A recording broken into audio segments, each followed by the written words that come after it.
Realizar ejercicio en ayunas siempre es útil y acá se abre una cantidad de grises, es decir, de posibilidades entre las que podemos jugar para no cometer errores, porque también muchas veces podemos lanzarnos hacia el ayuno y el ejercicio al mismo tiempo y nos puede ir muy mal. De hecho, yo lo he visto. Vamos a resumir todo muy fácil, ¿no? Vamos a hablar del estómago y del intestino. Si ustedes pueden entender cuál de los dos tiene que estar vacío, para qué tipo de ejercicio y sobre todo cuál es el objetivo que tenemos, va a ser todo mucho más fácil. Una vez yo fui al gimnasio y estaba corriendo en la cinta para entrar un poquito en calor, iba a hacer algún ejercicio como siempre de musculación y de un momento para el otro veo que una señora de unos 50 años se tiene que acostar en el piso y la veo que está acompañada por su marido y se quedan atentos. Yo estaba mirando toda la situación y después me acerco y les pregunto, ¿todo bien? Sí, ningún problema. Al rato veo que se acerca uno de los profesores y le trae un juguito, un zumo de naranja, esos que vienen en una cajita de cartón, y se lo da. Entonces ya cuando le dio eso, yo automáticamente me acerqué a uno de los chicos de recepción y les dije que por favor me traigan una toalla y un vaso de agua porque la íbamos a necesitar, y dicho y hecho, así como tomó el juguito, lo vomitó, porque es algo que tiene que ver con la capacidad del cuerpo, ¿no? Se llama rigidez metabólica y que a lo mejor no era tan obvio para ellos, pero como yo lo he visto varias veces, ya sabía que iba a pasar. ¿Y qué ocurrió acá, no? ¿Cuál es la pregunta? Porque siempre la gente, cuando yo les doy consejos de cómo empezar a espaciar comidas y el ejercicio físico y sobre todo los ayunos intermitentes, yo sé que a ustedes les gusta mucho hacer ayuno intermitente porque yo los leo en los comentarios y al mismo tiempo los escucho en consulta, y sé que el ayuno intermitente es algo que les sale fácil, es decir, ustedes tienen la facilidad y la capacidad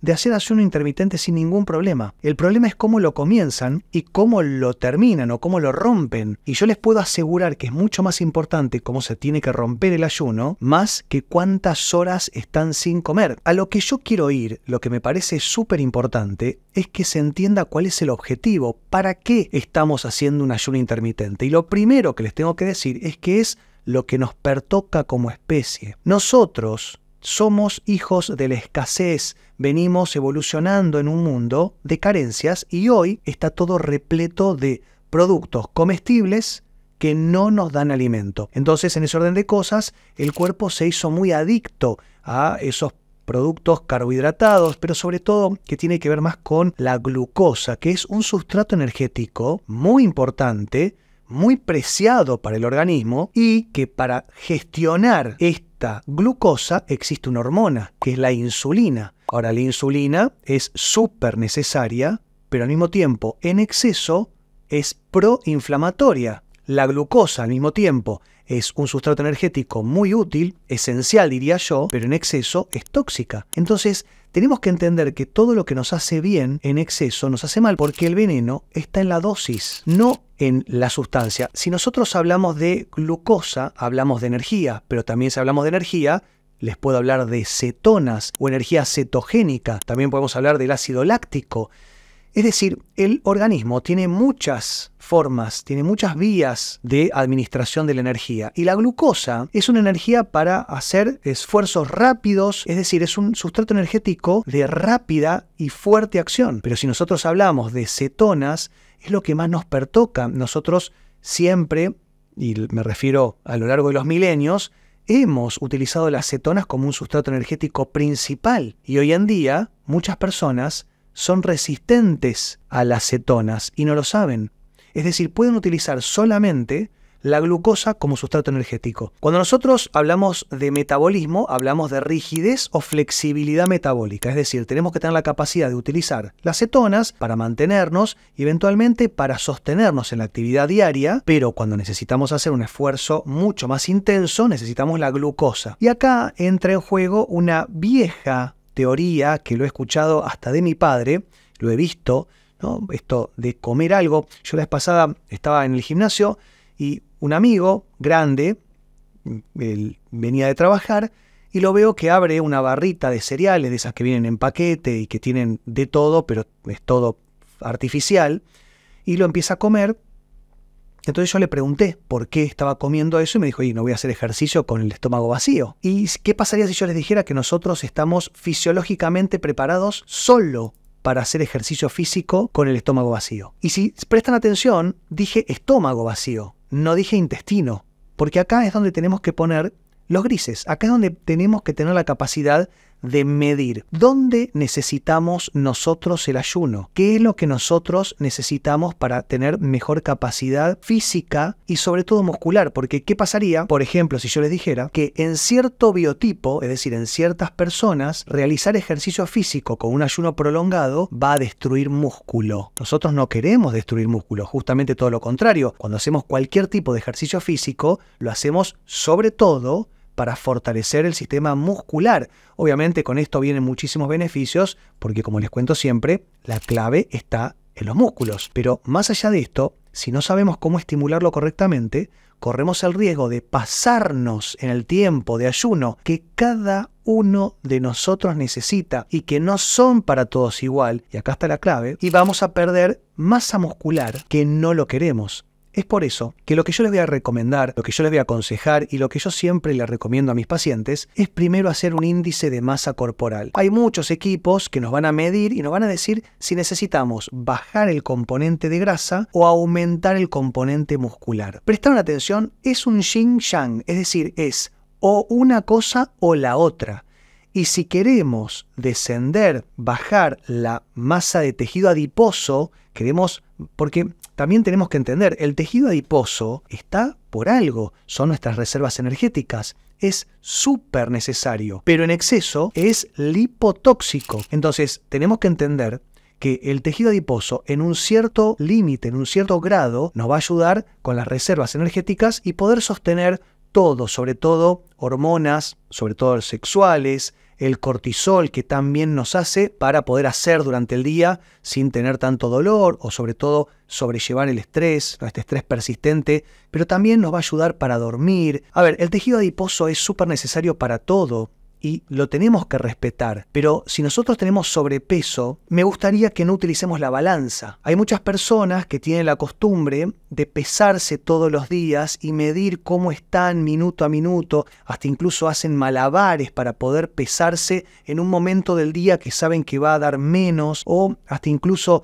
se desvisten hasta las medias, no toman ni siquiera agua, nada para ver si puede dar un poquito menos. Y esto no es una carrera contra el peso, esto es una carrera para aumentar la capacidad en la masa muscular. No se confundan nunca más. Y acá es donde entra el ayuno o el pseudoayuno. ¿Y qué significa esto? Les voy a dar un ejemplo en mí. Es decir, les voy a dar mi ejemplo para que ustedes entiendan a lo que me refiero. Una persona que cuando no hacen ejercicio o tienen una vida sedentaria y comen mucho y mal, aumentan de peso. Yo no.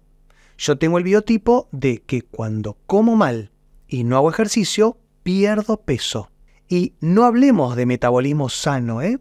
Las dos personas son enfermas. Puede ser una persona obesa enferma o una persona delgada metabólicamente enferma igual que la obesa. Pero acá los objetivos son diferentes. Si yo, por ejemplo, voy al gimnasio con 16 horas de ayuno, voy a perder peso y no voy a poder construir músculo. Yo hago pseudoayuno. ¿Qué significa pseudoayuno? Es el estómago vacío. El estómago es el órgano con gran acidez y que tiene que ser ácido, que recibe toda la comida, la va a seguir procesando y después se la va a entregar al intestino delgado para que absorba nutrientes. El pseudoayuno es de 4 horas, 5 horas, en donde nos aseguramos que hay un vaciado gástrico correcto y ya hay alimento en el intestino, por lo cual ya disponemos de los dos sustratos energéticos, tanto de cetonas como de glucosa. Metabólicamente tenemos que generar la suficiente flexibilidad para poder utilizar o un sustrato o el otro sin tener que depender de esta rigidez, porque si no le va a pasar lo que le pasó a esta señora que les conté, que cuando no tengan glucosa, las cetonas no las saben utilizar y colapsa el sistema metabólico y muscular. La flexibilidad metabólica se construye. La idea es, eventualmente, si la idea nuestra es disminuir el tejido adiposo y aumentar el producto muscular, y me quedo pensando porque es importante la diferencia. Tienen que entender que no pueden solamente bajar de peso, porque al mismo tiempo que bajan de peso de tejido adiposo, también van a consumir el tejido muscular. El ejercicio físico tiene que estar. Ustedes quieren ser personas saludables, tienen que hacer ejercicio físico. Y si no pueden hacer ejercicio físico, aunque sea aumentar la actividad física, que es moverse lo más posible y de la manera más intensa posible.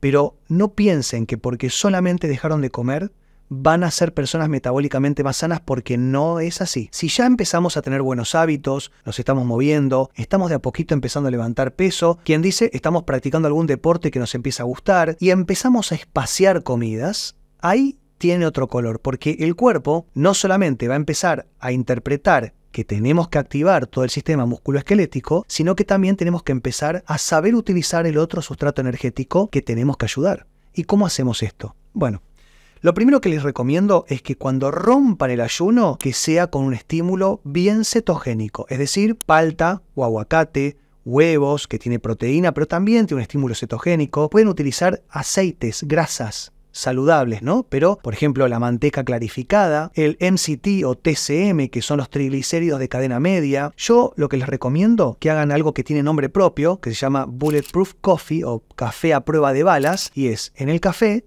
le ponen un poquito de MCT, TCM, y una cucharadita de manteca clarificada. Eso lo van a batir, lo van a tomar, y si después acompañan esto con palta o todo lo que les conté, hasta incluso alguna fruta que se puede elegir con mucha conciencia, van a poder tener un estímulo cetogénico y de a poquito vamos a empezar a generar esta flexibilidad metabólica en donde tenemos que incorporar el ejercicio físico paralelamente. Lo tienen que medir, lo tienen que sentir, tienen que aprender a sentirse y eventualmente siempre el alimento viene después del gimnasio. Las proteínas, está muy bien, una proteína de buena calidad, las pueden tomar, me refiero a esos polvitos que se mezclan, lo pueden tomar sin ningún problema, los aminoácidos, hasta incluso también la creatina. Pueden utilizar todo para mejorar la llegada de energía y la construcción muscular. Pero si no aprenden a manejar bien el ayuno y eventualmente piensan que van a bajar de peso, si dejan de comer de golpe por mucho tiempo y después el estímulo físico, se pueden descompensar. Vayan haciéndolo de a poco,